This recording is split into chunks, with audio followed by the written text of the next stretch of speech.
Ok, continuamos con el capítulo número 2, el árbol del saber. En el capítulo anterior hemos visto que aunque los sapiens ya habían poblado África Oriental hace 150.000 años, no empezaron a invadir el resto del planeta Tierra y a llevar a la extinción a las otras especies humanas hasta hace solo unos 70.000 años. En los milenios intermedios, aunque estos sapiens arcaicos tenían nuestro mismo aspecto y su cerebro era tan grande como el nuestro, no gozaron de ninguna ventaja notable sobre las demás especies humanas. No produjeron utensilios particularmente elaborados y no lograron ninguna otra hazaña especial. De hecho, en el primer encuentro registrado entre sapiens y neandertales, ganaron los neandertales. Hace unos 100.000 años, algún grupo de sapiens emigró al norte, al Levante, que era territorio neandertal, pero no consiguió establecer una posición firme.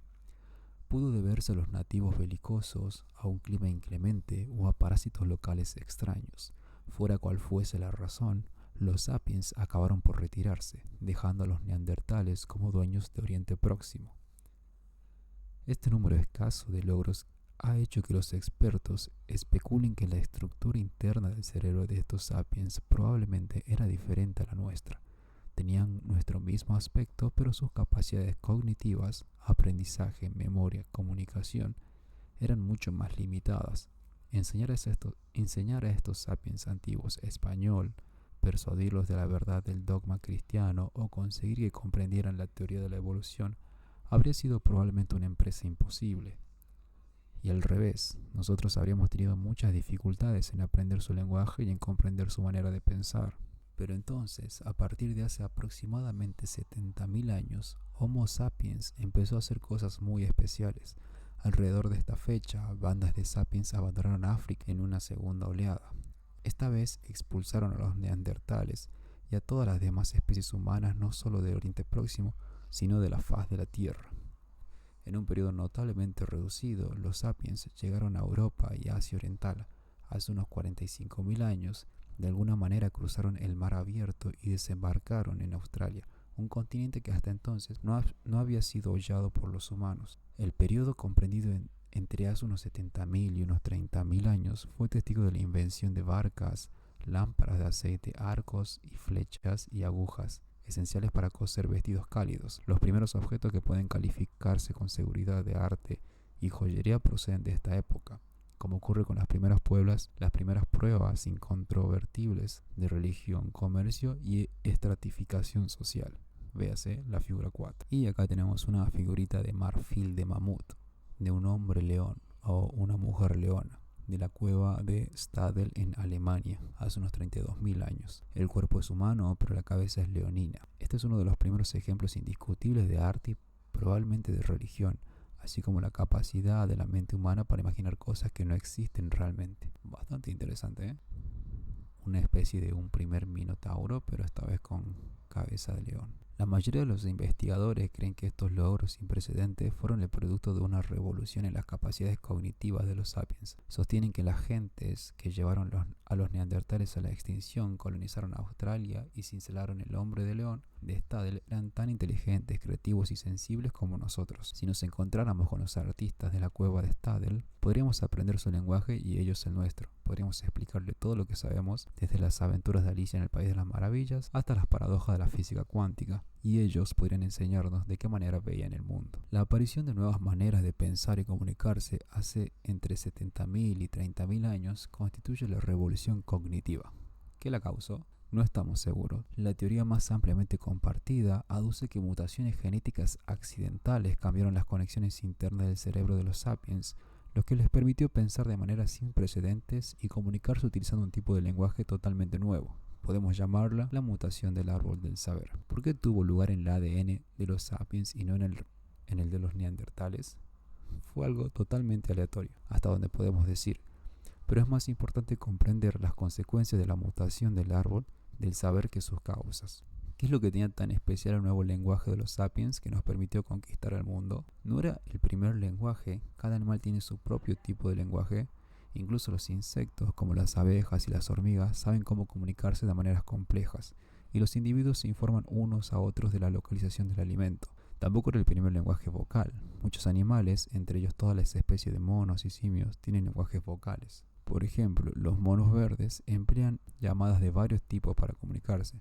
Los zoólogos han distinguido una llamada que significa cuidado, un águila; otra algo diferente advierte cuidado, un león. Cuando los investigadores reprodujeron una grabación de la primera llamada a un grupo de monos, estos dejaron lo que estaban haciendo y miraron hacia arriba espantados. Cuando el mismo grupo escuchó una grabación de la segunda llamada, el aviso del león, rápidamente treparon a un árbol. Los sapiens pueden producir muchos más sonidos distintos que los monos verdes, pero ballenas y elefantes poseen capacidades igualmente impresionantes. Un loro puede decir todo lo que Albert Einstein pudiera decir, y además imitar los sonidos de teléfonos que suenan, puertas que se cierran de golpe y sirenas que aúllan. Cualquiera que fuera la ventaja de Einstein tenía sobre un loro, no era vocal. ¿Qué es, pues, lo que tiene de tan especial nuestro lenguaje? La respuesta más común es que nuestro lenguaje es asombrosamente flexible. Podemos combinar un número limitado de sonidos y señales para producir un número infinito de frases, cada una con un significado distinto. Por ello podemos absorber, almacenar y comunicar una cantidad de información prodigiosa acerca del mundo que nos rodea. Un mono verde puede gritar a sus camaradas cuidado, un león, pero una humana moderna puede decir a sus compañeras de esta mañana que esta mañana, cerca del recodo del río, ha visto un león que seguía un rebaño de bisón. Después puede describir la localización exacta, incluidas las diferentes sendas que conducen al lugar. Con esta información, los miembros de su cuadrilla pueden deliberar y discutir si deben acercarse al río con el fin de ahuyentar al león y cazar a los bisontes. Una segunda teoría plantea que nuestro lenguaje único evolucionó como un medio de compartir información sobre el mundo, pero la información más importante que era necesaria transmitir era acerca de los humanos, no acerca de los leones y los bisontes. Nuestro lenguaje evolucionó como una variante del chismorreo. Según esta teoría, Homo sapiens es ante todo un animal social. La cooperación social es nuestra clave para la supervivencia y la reproducción. No basta con que algunos hombres y mujeres sepan el paradero de los leones y los bisontes. Para ellos es mucho más importante saber quién de su tropilla odia a quién duerme con quién es honesto y quién es un tramposo. La cantidad de información que se debe obtener y almacenar con el fin de seguir las relaciones siempre cambiantes de unas pocas decenas de individuos es apabullante. En una cuadrilla de 50 individuos hay 1225 relaciones de uno a uno e incontables combinaciones sociales complejas más. Todos los simios muestran un fuerte interés por esta información social, pero tienen dificultades en chismorrear de manera efectiva. Probablemente los neandertales y los Homo sapiens arcaicos también tenían dificultades para hablar unos a espaldas de los otros, una capacidad muy perniciosa de que en realidad es esencial para la cooperación de un gran número. Las nuevas capacidades lingüísticas que los sapiens modernos adquirieron hace unos 70.000 años les permitieron chismorrear durante horas. La información fiable acerca de quién se podía confiar significaba que las cuadrillas pequeñas podían expandirse en cuadrillas mayores y los sapiens pudieron desarrollar tipos de cooperación más estrecha y refinada. La teoría del chismorreo puede parecer una broma, pero hay numerosos estudios que la respaldan. Incluso, hoy en día, la inmensa mayoría de la comunicación humana, ya sea en forma de mensajes de correo electrónico, de llamadas telefónicas o de columnas de periódicos, es chismorreo. Es algo que nos resulta tan natural que parece como si nuestro lenguaje hubiera evolucionado para este único propósito. ¿Acaso cree el lector que los profesores de historia charlan sobre las razones de la Primera Guerra Mundial cuando se reúnen a almorzar? ¿O que los físicos nucleares pasan las pausas para el café de los congresos científicos hablando de los quarks? A veces, pero con más frecuencia, hablan de la profesora que pilló a su marido mientras lo engañaba, o de la pugna entre el jefe de departamento y el decano, o de los rumores según los cuales un colega utilizó su fondo de investigación para comprarse un Lexus. El chismorreo se suele centrar en fechorías. Los chismosos son el cuarto poder original, periodistas que informan a la sociedad y de esta manera la protegen de tramposos y gorrones. Lo más probable es que tanto la teoría del chismorreo como la teoría de hay un león junto al río sean válidas, pero la característica realmente única de nuestro lenguaje no es la capacidad de transmitir información sobre los hombres y los leones. Más bien es la capacidad de transmitir información acerca de cosas que no existen en absoluto. Hasta donde sabemos, solo los sapiens pueden hablar acerca de tipos enteros de entidades que nunca han visto, ni tocado, ni olido. Leyendas, mitos, dioses y religiones aparecieron por primera vez con la revolución cognitiva. Muchos animales y especies humanas podían decir previamente cuidado, un león. Gracias a la revolución cognitiva, Homo sapiens adquirió la capacidad de decir el león es el espíritu guardián de nuestra tribu. Esta capacidad de hablar sobre ficciones es la característica más singular del lenguaje de los sapiens. Es relativamente fácil ponerse de acuerdo en que solo Homo sapiens puede hablar sobre cosas que no existen realmente y creerse 6 cosas imposibles antes del desayuno. En cambio, nunca convenceremos a un mono para que éste nos dé un plátano con la promesa de que después de morir tendrá un número ilimitado de bananas a su disposición en el cielo de los monos. Pero ¿por qué eso es importante? Después de todo, la ficción puede ser peligrosamente engañosa o perturbadora. A simple vista, podría parecer que la gente que va al bosque en busca de hadas y unicornios tendría menos probabilidades de supervivencia que la que va en busca de setas y ciervos. Si uno se pasa horas rezando a espíritus guardianes e inexistentes, no está perdiendo un tiempo precioso, un tiempo que invertiría mejor buscando comida, luchando o fornicando. Pero la ficción nos ha permitido no solo imaginar cosas, sino hacerlo colectivamente. Podemos urdir mitos comunes tales como la historia bíblica de la creación, los mitos del tiempo, del sueño, de los aborígenes australianos y los mitos nacionalistas de los estados modernos.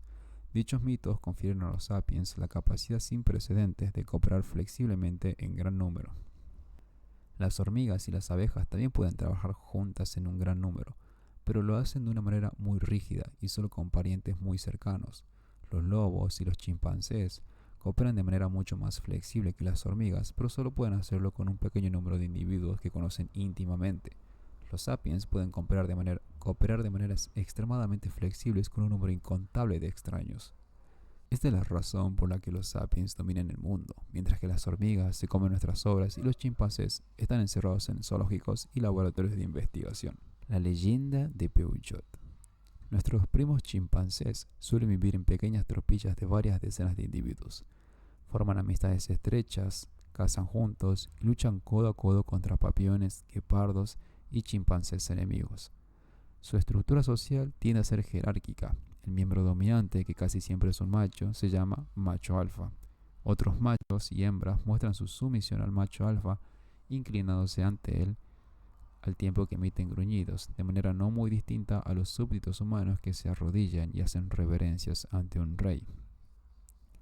El macho alfa se esfuerza para mantener la armonía social dentro de su tropilla. Cuando 2 individuos luchan, interviene y detiene la violencia.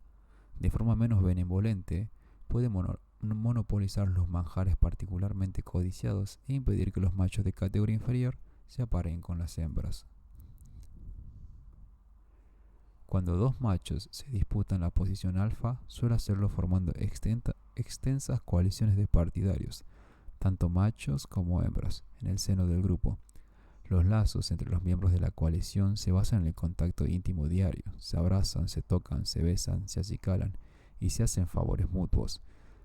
De la misma manera que los políticos humanos en las campañas electorales van por ahí estrechando manos y besando a los niños, también los aspirantes a la posición suprema en un grupo de chimpancés pasan mucho tiempo abrazando, dando golpecitos en la espalda y besando a los bebés chimpancés.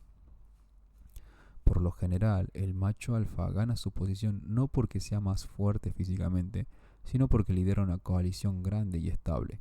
Estas coaliciones desempeñan un papel central, no solo durante las luchas abiertas para la posición alfa, sino en casi todas las actividades cotidianas. Los miembros de una coalición pasan más tiempo juntos, comparten comida y se ayudan unos a otros en tiempos de dificultades. Hay límites claros al tamaño de los grupos que pueden formarse y mantenerse de esta manera. Para que funcionen, todos los miembros de un grupo han de conocerse entre sí íntimamente. 2 chimpancés que nunca se han visto, que nunca han luchado y nunca se han dedicado a acicalarse mutuamente, no sabrán si pueden confiar el uno en el otro, si valdrá la pena que uno ayude a otro y cuál de ellos se halla en una posición jerárquica más elevada. En condiciones naturales, una tropilla de chimpancés consta de unos 20 a 50 individuos. Cuando el número de chimpancés en una tropilla aumenta, el orden social se desestabiliza, lo que finalmente lleva a una ruptura y a la formación de una nueva tropilla por parte de algunos de los animales. Solo en contadas ocasiones los zoólogos han observado grupos de más de 100 individuos. Los grupos separados rara vez cooperan y tienden a competir por el territorio y el alimento. Los investigadores han documentado contiendas prolongadas entre grupos e incluso un caso de genocidio en el que una tropilla masacró sistemáticamente a la mayoría de los miembros de una banda vecina. Probablemente patrones similares dominaron la vida social de los primeros humanos, entre ellos los Homo sapiens arcaicos. Los humanos, como los chimpancés, tienen instintos sociales que permitieron a nuestros antepasados formar amistades y jerarquías y cazar o luchar juntos. Sin embargo, como los instintos sociales de los chimpancés, los de los humanos estaban adaptados solo a grupos pequeños e íntimos. Cuando el grupo se hacía demasiado grande, su orden social se desestabilizaba y la banda se dividía. Aún en el caso de que un valle particularmente fértil pudiera alimentar a 500 sapiens arcaicos, no había manera de que tantos extraños pudieran vivir juntos. ¿Cómo podían ponerse de acuerdo en quién sería el líder, quién debería cazar aquí o quién debería aparearse con quién? Como consecuencia de la revolución cognitiva, el chismorreo ayudó a Homo sapiens a formar bandas mayores y más estables. Pero incluso el chismorreo tiene sus límites. La investigación sociológica ha demostrado que el máximo tamaño natural de un grupo unido por el chismorreo es de unos 150 individuos. La mayoría de las personas no puede conocer íntimamente a más de 150 seres humanos, ni chismorrear efectivamente con ellos. En la actualidad, un umbral crítico en las organizaciones humanas se encuentra en algún punto alrededor de este número mágico. Por debajo de dicho umbral, comunidades, negocios, redes sociales y unidades militares pueden mantenerse basándose principalmente en el conocimiento íntimo y en la actividad de los chismosos. No hay necesidad de rangos formales, títulos ni libros de leyes para mantener un orden. Un pelotón de 30 soldados e incluso una compañía de 100 soldados puede funcionar bien sobre la base de unas relaciones íntimas. Con un mínimo de disciplina formal, un sargento muy respetado puede convertirse en el rey de la compañía y ejercer su autoridad incluso sobre los oficiales de grado. Un pequeño negocio familiar puede subsistir y medrar sin una junta directiva, un director ejecutivo o un departamento de contabilidad. Pero una vez que se cruza el umbral de los 150 individuos, las cosas ya no pueden funcionar de esta manera. No se puede hacer funcionar una división con miles de soldados de la misma manera que un pelotón. Los negocios familiares de éxito suelen entrar en crisis cuando crecen y emplean a más personal. Si no se pueden reinventar, van a la quiebra. ¿Cómo consiguió Homo sapiens cruzar este umbral crítico y acabar fundando ciudades que contenían decenas de miles de habitantes e imperios que gobernaban a cientos de millones de personas? El secreto fue seguramente la aparición de la ficción. Un gran número de extraños puede cooperar con éxito si creen en mitos comunes. Cualquier cooperación humana a gran escala, ya sea un estado moderno, una iglesia medieval, una ciudad antigua o una tribu arcaica, está establecida sobre mitos comunes que solo existen en la imaginación colectiva de la gente. Las iglesias se basan en mitos religiosos comunes. Dos católicos que no se conozcan de nada pueden, no obstante, participar juntos en una cruzada o aportar fondos para construir un hospital porque ambos creen en Dios. Creen que Dios se hizo carne humana y ha sido a ser crucificado para redimir nuestros pecados. Los estados se fundamentan en mitos nacionales comunes. Dos serbios que nunca se hayan visto antes pueden arriesgar su vida para salvar el uno al otro porque ambos creen en la existencia de la nación serbia, en la patria serbia y en la bandera serbia. Los sistemas judiciales se sostienen sobre mitos legales comunes. Sin embargo, dos abogados que no se conocen de nada pueden combinar sus esfuerzos para defender a un completo extraño, porque todos creen en la existencia de leyes, justicia, derechos humanos y en el dinero que se desembolsa en sus honorarios. Y no obstante, ninguna de estas cosas existe fuera de los relatos que la gente se inventa y se cuentan unos a otros. No hay dioses en el universo, no hay naciones, no hay dinero, ni derechos humanos, ni leyes, ni justicia fuera de la imaginación común de los seres humanos. La gente entiende fácilmente que los primitivos inventen su orden social mediante creencias en fantasmas y espíritus y que se reúnan cada luna llena para bailar juntos alrededor de una hoguera. Lo que no conseguimos apreciar es que nuestras instituciones modernas funcionan exactamente sobre la misma base. Tomemos por ejemplo el mundo de las compañías de negocios. Los hombres y las mujeres de negocios y los abogados modernos son en realidad poderosos hechiceros. La principal diferencia entre ellos y los chamanes tribales es que los abogados modernos cuentan con relatos mucho más extraños. La leyenda de Peugeot nos proporciona un buen ejemplo. Un icono que se parece algo al hombre león de Stadel aparece hoy en día en automóviles, camiones y motocicletas desde París a Sydney. Es el ornamento del capó que adorna los vehículos fabricados por Peugeot, uno de los más antiguos y mayores fabricantes de automóviles de Europa. Peugeot empezó como un pequeño negocio familiar en el pueblo de Valentigney, a solo 300 kilómetros de la cueva de Stadel. En la actualidad, la compañía da trabajo a 200.000 personas en todo el mundo, la mayoría de las cuales son completamente extrañas para las demás. Dichos extraños cooperan de manera tan efectiva que en 2008 Peugeot produjo más de 1.5 millones de automóviles, lo que les reportaron unos beneficios de alrededor de 55.000 millones de euros.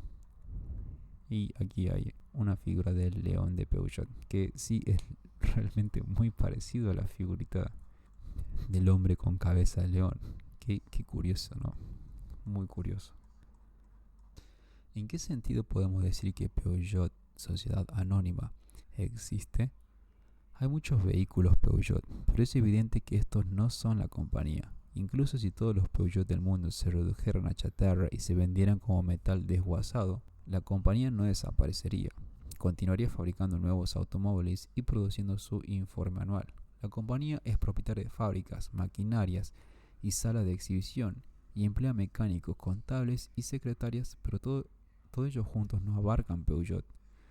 Un desastre podría matar a todos y cada uno de los empleados de Peugeot y seguir destruyendo todas sus cadenas de montaje y sus despachos ejecutivos. Incluso entonces, la compañía podría pedir dinero prestado, contratar a nuevos empleados, construir nuevas fábricas y comprar nueva maquinaria. Peugeot tiene gerentes y accionistas, pero tampoco ellos constituyen la compañía. Se podría despedir a todos los gerentes y vender todas sus acciones, pero la compañía permanecería intacta. Esto no significa que Peugeot, sociedad anónima, sea invulnerable o inmortal. Si un juez ordenara la disolución de la compañía, sus fábricas seguirían en pie y sus trabajadores, contables, gerentes y accionistas continuarían viviendo, pero Peugeot, sociedad anónima, desaparecería inmediatamente. En resumen, Peugeot S.A. parece no tener ninguna conexión real con el mundo físico. ¿Existe realmente? Peugeot es una invención de nuestra imaginación colectiva. Los abogados llaman a eso ficción legal. No puede ser señalada, no es un objeto físico, pero existe como entidad legal.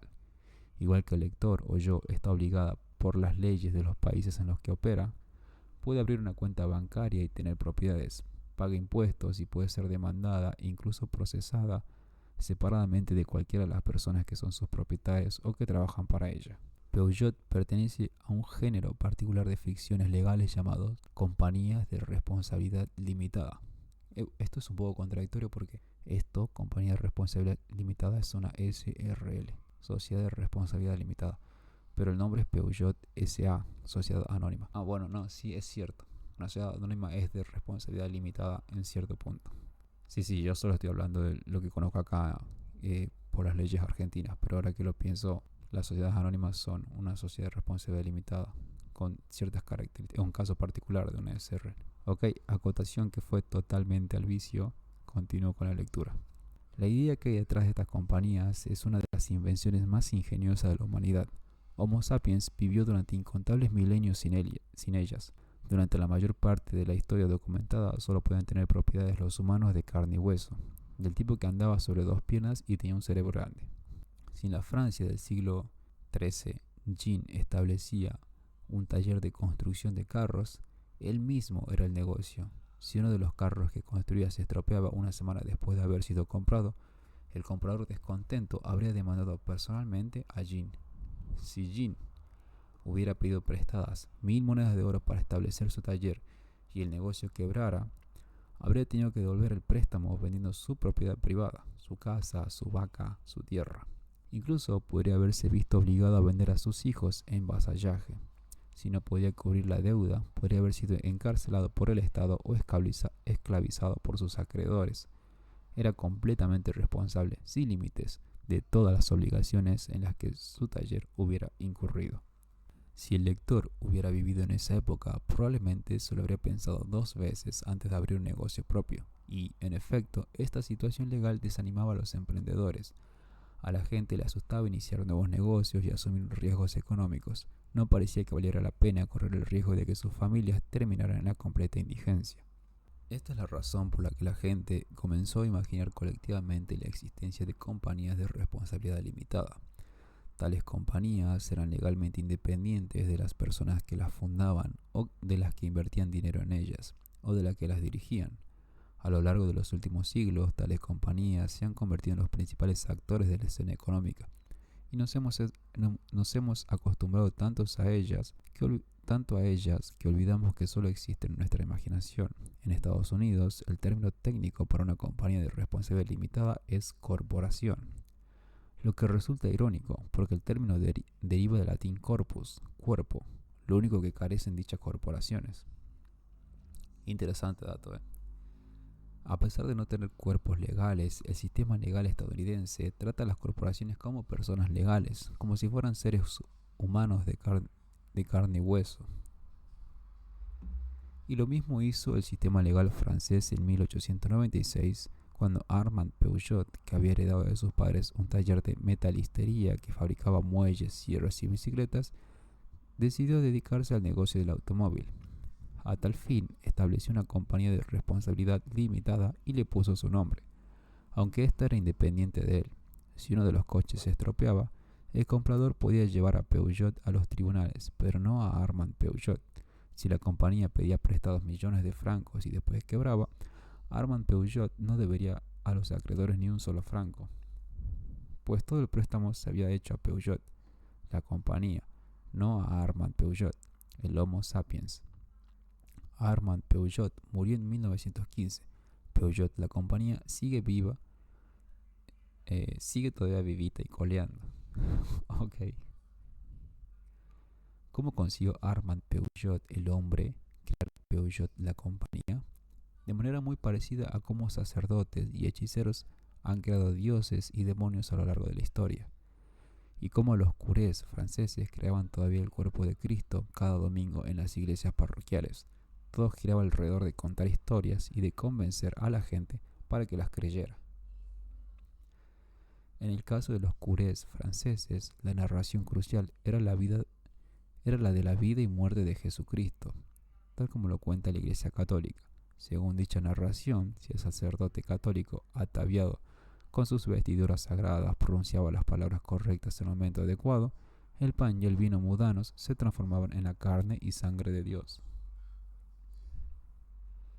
El sacerdote exclamaba Hoc est corpus meum, este es mi cuerpo, y abracadabra, el pan se convertía en la carne de Cristo.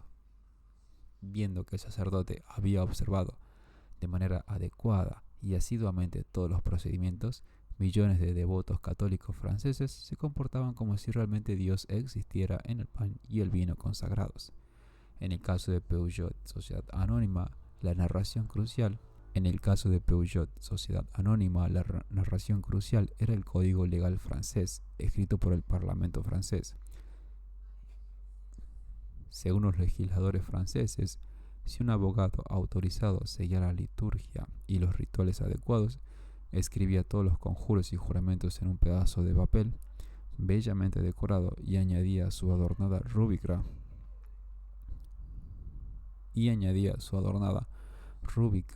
al final del documento, entonces abracadabra, se constituía legalmente una nueva compañía. Cuando en 1896 Armand Peugeot quiso crear una compañía, pagó a un abogado para que efectuara todos estos procedimientos. Una vez que el abogado hubo realizado los rituales adecuados y pronunciado los conjuros y juramentos necesarios, millones de honestos ciudadanos franceses se comportaron como si la compañía Peugeot existiera realmente. Contar relatos efectivos no es fácil. La dificultad no estriba en contarlos, sino en convencer a todos y cada uno para que se los crean. Gran parte de la historia gira alrededor de esta cuestión. ¿Cómo convence a uno a millones de personas para que crean determinadas historias sobre dioses o naciones o compañías de responsabilidad limitada? Pero cuando esto tiene éxito, confiere un poder inmenso a los sapiens porque permite a millones de extraños cooperar y trabajar hacia objetivos comunes.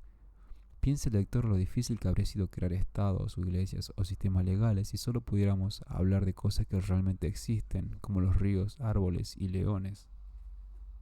La verdad que sería muy imposible, ¿eh?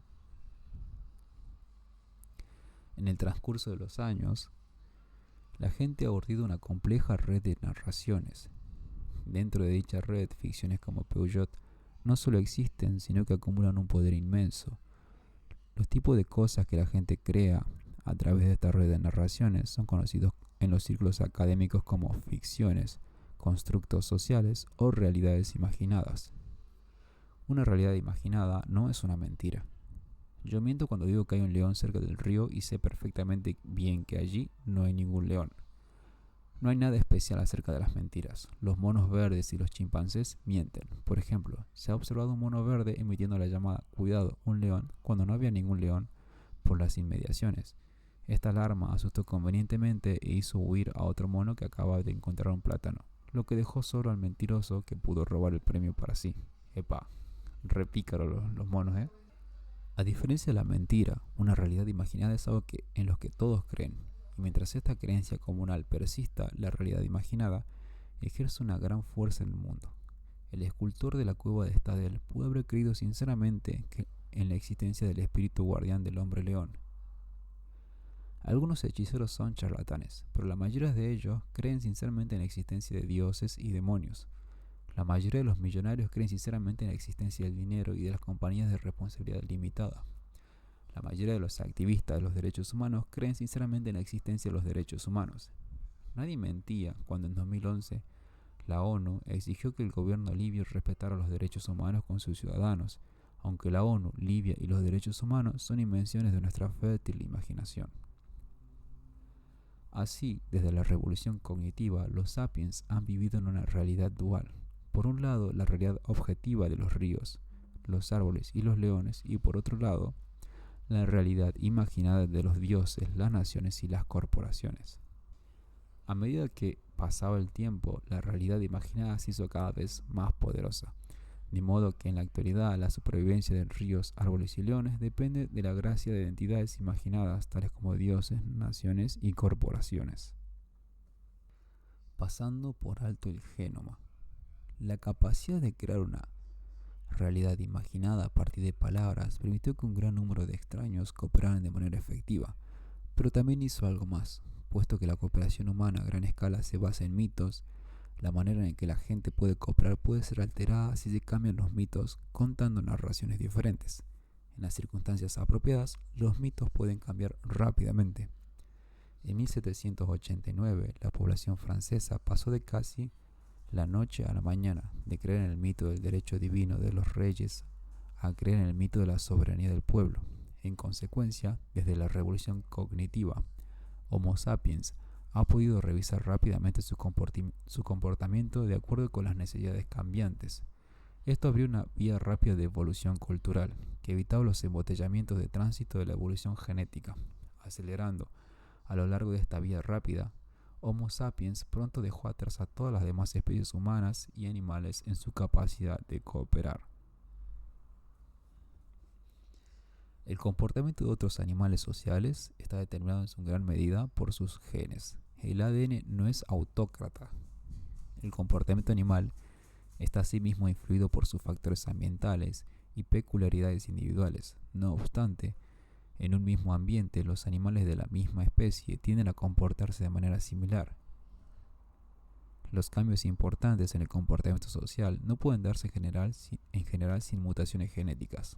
Por ejemplo, los chimpancés comunes tienen la tendencia genética a vivir en grupos jerárquicos encabezados por un macho alfa. Una especie de chimpancés estrechamente emparentada, los bonobos, viven por lo general en grupos más igualitarios, dominados por alianzas entre hembras. Las hembras de chimpancé común no pueden tomar lecciones de sus parientas bonobos y organizar una revolución feminista. Los machos de chimpancés no pueden reunirse en una asamblea constituyente para abolir el cargo de macho alfa y declarar que a partir de ahora todos los chimpancés tendrán que ser tratados como iguales. Estos cambios espectaculares de comportamiento solo se darían si algo cambiara en el ADN de los chimpancés. Por razones similares, los humanos arcaicos no iniciaron ninguna revolución. Hasta donde podemos decir, los cambios en los patrones sociales, la invención de nuevas tecnologías y la colonización de hábitats extraños resultaron de mutaciones genéticas y de presiones ambientales, más que iniciativas culturales. Esta es la razón por la que a los humanos les llevó cientos de miles de años dar estos pasos. Hace 2 millones de años, unas mutaciones genéticas dieron como resultado la aparición de una nueva especie humana llamada Homo erectus. Su surgimiento estuvo acompañado del desarrollo de una nueva tecnología, de los utensilios líticos, que ahora se reconoce como un rasgo que define a esta especie. Mientras Homo erectus no experimentó más alteraciones genéticas, sus útiles de piedra continuaron siendo aproximadamente los mismos durante cerca de 2 millones de años. En contraste, y ya desde la revolución cognitiva, los sapiens han sido capaces de cambiar rápidamente su comportamiento y de transmitir nuevos comportamientos a las generaciones futuras sin necesidad de cambio genético o ambiental. A título de ejemplo, basta con considerar la repetida aparición de élites sin hijos, como el sacerdocio católico, las órdenes monásticas, budistas y las burocráticas de eunucos chinas. La existencia de dichas élites va contra los principios más fundamentales de la selección natural, ya que estos miembros dominantes de la sociedad aceptan de buen grado renunciar a la procreación, mientras que los machos alfas de los chimpancés utilizan su poder para tener relaciones sexuales con tantas hembras como sea posible, y en consecuencia son los padres de una gran proporción de los jóvenes de la tropilla. El macho alfa, que es el sacerdote católico, se abstiene completamente del acto sexual y del cuidado de los hijos. Esta abstinencia no resulta de condiciones ambientales únicas como una carencia severa de alimentos o la falta de parejas potenciales, ni es el resultado de alguna mutación genética peculiar. La Iglesia Católica ha sobrevivido durante siglos no por transmitir un gen del celibato de un papa siguiente, sino por transmitir los relatos del Nuevo Testamento y la ley canónica católica. En otras palabras, mientras que los patrones de comportamiento de los humanos arcaicos permanecieron inalterables durante decenas de miles de años, los sapiens pueden transformar sus estructuras sociales, la naturaleza de sus relaciones interpersonales, sus actividades económicas y toda una serie de comportamientos en el decurso de una década o dos. Consideremos el caso de una residente de Berlín que hubiera nacido en 1900 y que hubiera vivido 100 años.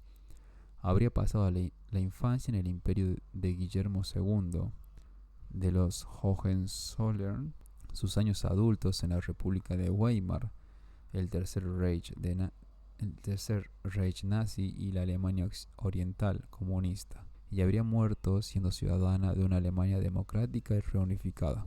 Habría conseguido formar parte de 5 sistemas sociopolíticos muy diferentes, aunque su ADN habría sido exactamente el mismo. Esta fue la clave del éxito de los sapiens. En una pelea cuerpo a cuerpo, un neandertal probablemente hubiera vencido a un sapiens, pero en un conflicto de centenares de individuos, los neandertales no tuvieron ninguna oportunidad. Los neandertales podían compartir información acerca del paradero de los leones, pero probablemente no podían contar ni revisar relatos acerca de espíritus tribales. Sin una capacidad para componer ficción, los neandertales eran incapaces de cooperar de manera efectiva en gran número ni pudieron adaptar su comportamiento social a retos rápidamente cambiantes. Aunque no podemos penetrar en la mente de un neandertal para entender cómo pensaban, tenemos pruebas indirectas de los límites de su cognición en comparación con sus rivales sapiens. Los arqueólogos que excavan localidades sapiens de 30.000 años de antigüedad en el centro de Europa encuentran ocasionalmente conchas de las costas del Mediterráneo y del Atlántico. Con toda probabilidad, estas conchas llegaron al interior del continente a través del comercio a larga distancia entre diferentes bandas de sapiens. Las localidades de neandertales carecen de indicios de un comercio parecido. Cada grupo manufacturaba sus propios utensilios a partir de materiales locales. Otro ejemplo procede del Pacífico Sur. Bandas de sapiens que vivieron en la isla de Nueva Irlanda, al norte de Nueva Guinea, utilizaron un vidrio volcánico llamado obsidiana para producir utensilios particularmente fuertes y aguzados.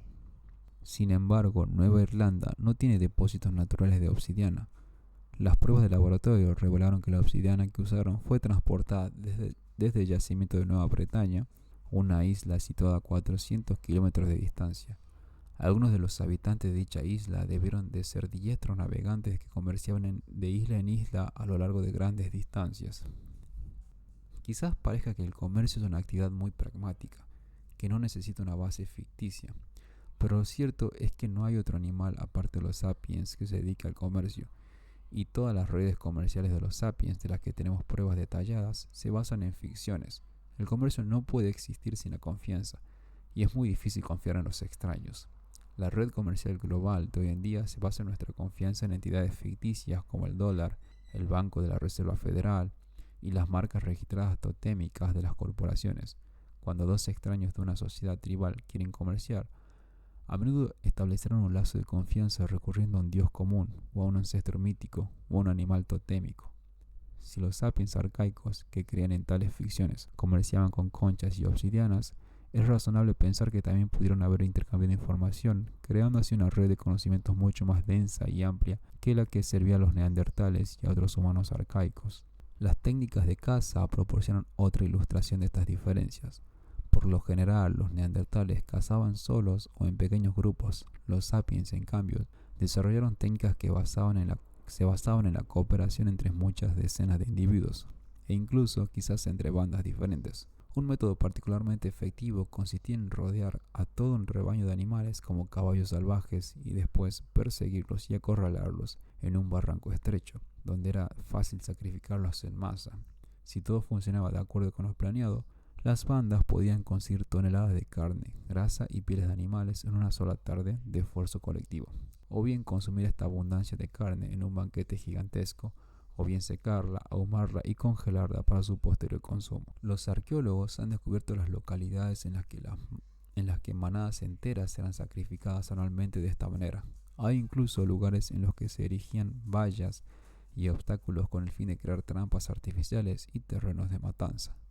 Podemos suponer que a los neandertales no les gustó ver sus terrenos de caza tradicionales transformados en mataderos controlados por los sapiens. Pero si entre las dos especies estallaba la violencia, los neandertales no saldrían mucho mejor parados que los caballos salvajes. 50 neandertales que cooperasen según los estáticos patrones tradicionales no eran rivales dignos para 500 sapiens versátiles e innovadores. E incluso si los sapiens perdían el primer asalto, pronto podrían inventar nuevas estratagemas que les permitieran ganar la próxima vez. ¿Qué ocurrió en la revolución cognitiva? Nueva capacidad. La capacidad de transmitir mayores cantidades de información acerca del mundo que rodea a Homo sapiens. La capacidad de transmitir mayores cantidades de información acerca de las relaciones sociales de los sapiens. La capacidad de transmitir información sobre cosas que no existen realmente como espíritus tribales, naciones, sociedades anónimas y derechos humanos. Consecuencias más generales. Planificar y ejecutar acciones complejas como evitar a los leones y cazar bisontes. Grupos de mayores y más cohesivos que llegan a ser de hasta 150 individuos. Cooperación entre un número muy grande de extraños. Innovación rápida del comportamiento social. Historia y biología. La inmensa diversidad de las realidades imaginadas que los sapiens inventaron y la diversidad resultante de patrones de comportamiento son los principales componentes de lo que llamamos culturas. Una vez que aparecieron las culturas, estas no han cesado nunca de cambiar y desarrollarse, y tales alteraciones imparables son lo que denominamos historia. La revolución cognitiva es, en consecuencia, el punto en el que la historia declaró su independencia de la biología. Hasta la revolución cognitiva, los actos de todas las especies humanas pertenecían al ámbito de la biología, o si el lector lo prefiere, de la prehistoria. Tiendo a evitar el término prehistoria porque implica erróneamente que incluso antes de la revolución cognitiva, los humanos pertenecían a una categoría propia. A partir de la revolución cognitiva, las narraciones históricas sustituyen a las teorías biológicas como nuestros medios primarios a la hora de explicar el desarrollo de Homo sapiens. Para entender la aparición del cristianismo o la Revolución Francesa, no es suficiente comprender la interacción de genes, hormonas y organismos. Es necesario tener en cuenta asimismo la interacción de ideas, imágenes y fantasías. Esto no quiere decir que Homo sapiens y la cultura humana estuvieran exentos de leyes biológicas, seguimos siendo animales y nuestras capacidades físicas, emocionales y cognitivas están todavía conformadas por nuestro ADN. Nuestras sociedades están construidas a partir de las mismas piezas fundamentales que las sociedades de los neandertales o los chimpancés. Y cuanto más examinamos estas piezas fundamentales, sensaciones, emociones, lazos familiares, menos diferencias encontramos entre nosotros y los demás simios. Sin embargo, es un error buscar diferencias al nivel del individuo o de la familia. De uno en uno o incluso de 10 en 10 somos embarazosamente parecidos a los chimpancés. Las diferencias significativas solo empiezan a aparecer cuando cruzamos el umbral de los 150 individuos, cuando alcanzamos los 1000 o 2000 individuos. Las diferencias son apabullantes. Si intentáramos agrupar miles de chimpancés en una plaza en Tiananmen, en Wall Street, el Vaticano o la sede central de las Naciones Unidas, el resultado sería un pandemonio. Por el contrario, los sapiens se reúnen regularmente a millares en estos lugares. Juntos crean patrones ordenados, por ejemplo redes comerciales, celebraciones masivas e instituciones políticas, que nunca hubieran podido crear aislados. La verdadera diferencia entre nosotros y los chimpancés es el pegamento mítico que une a un gran número de individuos, familias y grupos. Este pegamento nos ha convertido en los dueños de la creación. Desde luego también necesitamos otras habilidades como la capacidad de fabricar y usar utensilios, pero la producción de utensilios tiene pocas consecuencias a menos que esté emparejada con la capacidad de cooperar con muchos otros. ¿Cómo es que en la actualidad tenemos misiles intercontinentales con cabezas nucleares, mientras que hace 30.000 años solo teníamos palos con puntas de lanzas de pedernal? Fisiológicamente no ha habido una mejora importante en nuestra capacidad de producir utensilios a lo largo de los últimos 30.000 años. Albert Einstein era mucho menos diestro con sus manos que un antiguo cazador-recolector. Sin embargo, nuestra capacidad de cooperar con un gran número de extraños ha mejorado de manera espectacular. La antigua punta de lanza de pedernal era producida en cuestión de minutos por una única persona, que contaba con el consejo y la ayuda de unos pocos amigos íntimos. La producción de una moderna cabeza nuclear requiere la cooperación de millones de extraños de todo el mundo, desde los obreros que extraen el mineral de uranio en las profundidades de la Tierra, hasta los físicos teóricos que escriben largas fórmulas matemáticas para describir las interacciones de las partículas subatómicas. Para resumir la relación entre biología e historia después de la revolución cognitiva. A. La biología establece los parámetros básicos para el comportamiento y las capacidades de Homo sapiens. Toda la historia tiene lugar dentro de los límites de esta lisa biológica. B. Sin embargo, esta lisa es extraordinariamente grande, lo que permite que los sapiens jueguen una asombrosa variedad de juegos. Gracias a su capacidad de inventar la ficción, los sapiens crean juegos cada vez más complejos que cada generación desarrolla y complica todavía más. C. En consecuencia, para poder comprender de qué manera se comportan los sapiens, hemos de describir la evolución histórica de sus acciones, refiriéndose únicamente a nuestras limitaciones biológicas. Referirse únicamente a nuestras limitaciones biológicas sería como si un comentarista de deportes radiofónico, al retransmitir los campeonatos de la Copa del Mundo de Fútbol, ofreciera a sus radioyentes una descripción detallada del campo de juego en lugar de la narración de lo que estuvieran haciendo los jugadores. ¿A qué juego jugaban nuestros ancestros en la edad de piedra en la lisa de la historia? Hasta donde sabemos, las gentes que esculpieron el hombre de león de Stadel hace unos 30.000 años tenían las mismas capacidades físicas, emocionales e intelectuales que nosotros. ¿Qué hacían cuando se despertaban por la mañana? ¿Qué comían en el desayuno y en el almuerzo? ¿Qué aspecto tenían sus sociedades? ¿Tenían relaciones monógamas y familias nucleares? ¿Poseían ceremonias, códigos morales, torneos deportivos y rituales religiosos? ¿Se ensarzaban en guerras? El capítulo siguiente fisga hurtadillas tras el telón de los tiempos y analiza cómo era la vida de en los milenios que separan la revolución cognitiva de la revolución agrícola. Y acá termina el segundo capítulo de este libro, De animales a dioses, una breve historia de la humanidad.